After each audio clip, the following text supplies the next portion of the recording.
can be no one that is the best, they're all the best.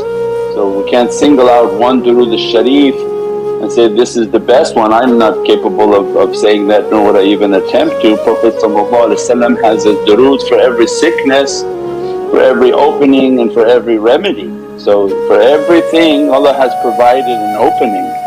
So each of the durood al-sharif have immense secrets for openings, for taking away difficulties, for seeing unseen, for anything we can think of.